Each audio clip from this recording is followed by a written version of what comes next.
Hi, I'm Daniel, and I watch a Netflix film Nimona. This movie has short production history, starting with Buckeye Studios adapting the comic. I haven't read it, but it shares the same creator as the Netflix She-Ra reboot, which is great. However, Buckeye Studios was shut down at start 2021, and Disney didn't want to finish this movie, which was mostly done.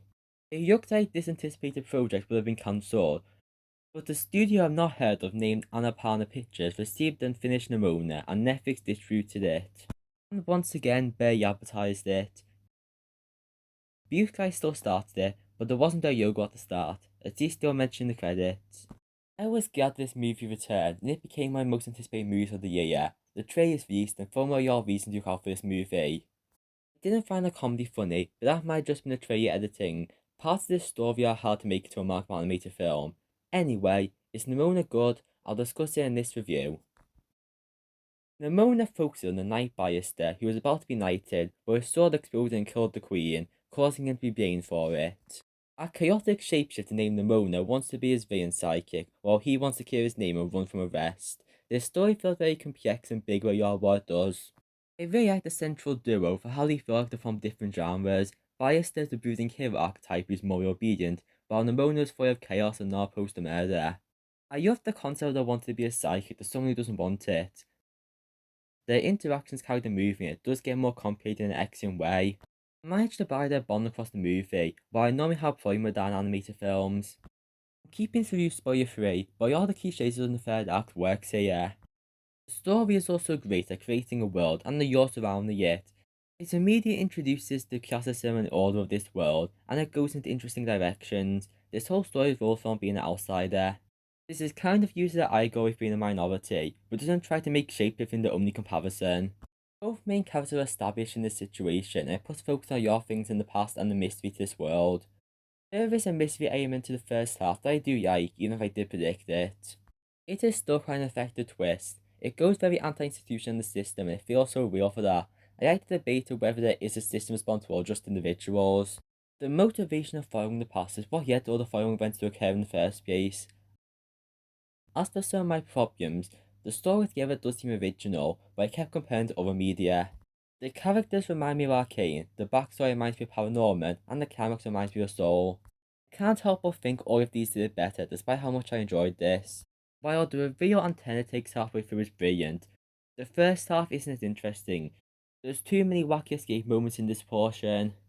It's also used into my next and main problem. It's not funny. So many of the jokes feel recycled and awkward, which is a point when many scenes of comedy yet. It has moments that Shrek did better, and it did steals moments in the trailer, and I can't say most of the movies are different. The main dynamic should lead to great comedy, but even when I acknowledge the joke is good, I don't find it funny. Part of this kind of works in terms of establishing Mona's character, and I could say the same about the music. The use of pop songs for a narrative purpose here at least, but I'm not a fan of it. Except one scene where, how do I say without spoilers, after a video is posted, that scene was your fun. I do think Buckeye Studios was most likely responsible for these problems, to try and make it more marketable.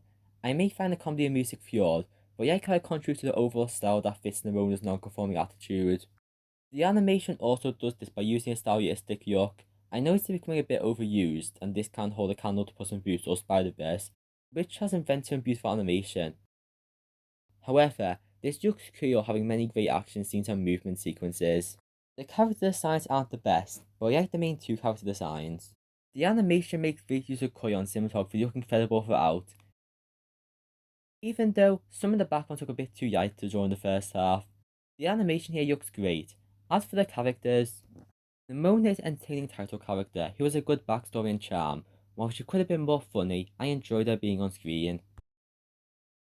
The actual main character is Barrister, who is really interesting and easy for the audience to see into. I haven't mentioned Ambrosius, but he's also a good character who's conflicted between his kingdom and friend. In reality, this movie has really good gay representation, with their complex relationship now being forced on different sides. The villain may feel a bit one note, but the role in the story works. The only character I don't like is this one red herring character, who I thought would only be in one scene at the start, but appears more throughout the movie. Anyway, Nimona is a fun movie, but not really funny. The story it tells goes some great places, but I wish it had less mainstream elements. It's solid. I'm hoping it gets a Best Animated Feature nomination, but Across the Spider-Verse are far better. I didn't make a video on it, but it's definitely worth seeing as well as this. In conclusion, I give Nimona 8 out of 10 on strongly recommend. With a few changes it could have been a 9. I consider would recommend, but I think this movie is worth giving a watch if you have Netflix. Which is now, yes people, the platform keeps falling in quality with this new account sharing thing. Every streaming service is starting to fail around the same time. Anyway, Ruby Gillman Teenage Kraken also released today, but I plan to give it a week in review with Elemental, which has its UK release date coming soon. If you enjoyed this video, consider pressing subscribe and watching my other videos. The end.